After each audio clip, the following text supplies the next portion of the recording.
तो सबसे पहले जो फैक्टर है that is the effect of change in concentration upon the equilibrium state.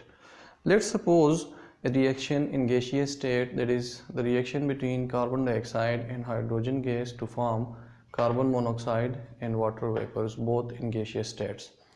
किसी एक रिएक्शन को, किसी जनरल रिएक्शन को भी आप डिस्कस कर सकते हैं और किसी एक रिएक्शन को लेके उसके ऊपर भी डिफरेंट वेरियस फैक्टर्स आप अप्लाई कर सकते हैं.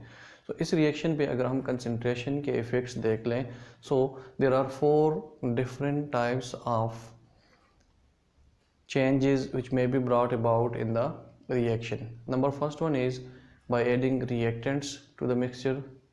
Second is by removing products from the mixture. Third is by adding products to the reaction mixture and by removing reactants from the reaction mixture. अब इन सारों का इफ़ेक्ट क्या होगा? The first one is अगर हम इस रिएक्शन के अंदर या हाइड्रोजन गैस या कार्बन डाइऑक्साइड गैस या दोनों ऐड करते जाएंगे तो इट मीन्स कि आपने इक्विलिब्रियम को डिस्टर्ब कर दिया, आपके रिएक्टेंट्स की कंसंट्रेशन ज़्यादा हो गई एज़ कम्पेयर टू प्रोडक्ट्स. सो इस चेंज को मिनिमाइज़ करने के लिए, इस इफ़ेक्ट को कम करने के लिए रिएक्शन फॉरवर्ड डायरेक्शन में मूव करेगा.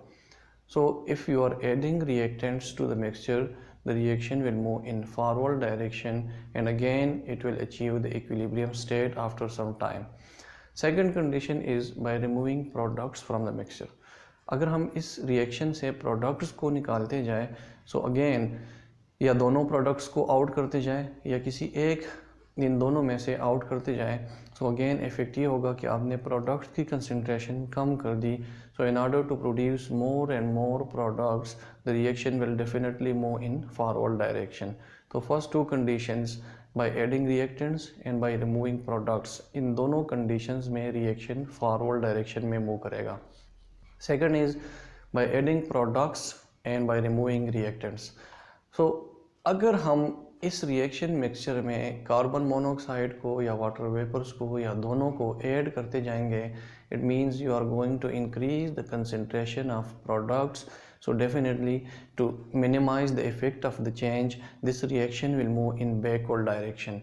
सो ये रिएक्टेंट्स की तरफ जाएगा बैकवर्ड डायरेक्शन में कि प्रोडक्ट्स की कंसंट्रेशन अगेन कम हो जाए और रिएक्टेंट्स बन जाए ताकि दोबारा इक्विलिब्रियम स्टेट अचीव कर सके. So by adding products the reaction will move in backward direction.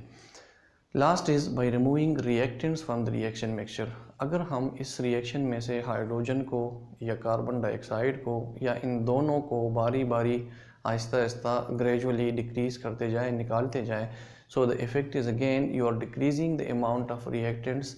Again products will react to form more and more reactants, so the reaction will again move in backward direction. तो जो भी आप change लेके आते हैं reactants में या products में, उसको मिनिमाइज करने के लिए रिएक्शन उसके अपोजिट डायरेक्शन में जाएगा. ठीक हो गया? सो ये 4 पॉइंट्स आप नोट कर लें. आप किसी भी रिएक्शन पे इसको अप्लाई कर सकते हैं कि कोई भी रिएक्टेंट आप ऐड करते हैं या कोई प्रोडक्ट आप रिमूव करते हैं, कोई प्रोडक्ट आप ऐड करते हैं या कोई रिएक्टेंट आप रिमूव करते हैं, तो इनका इफ़ेक्ट क्या होगा.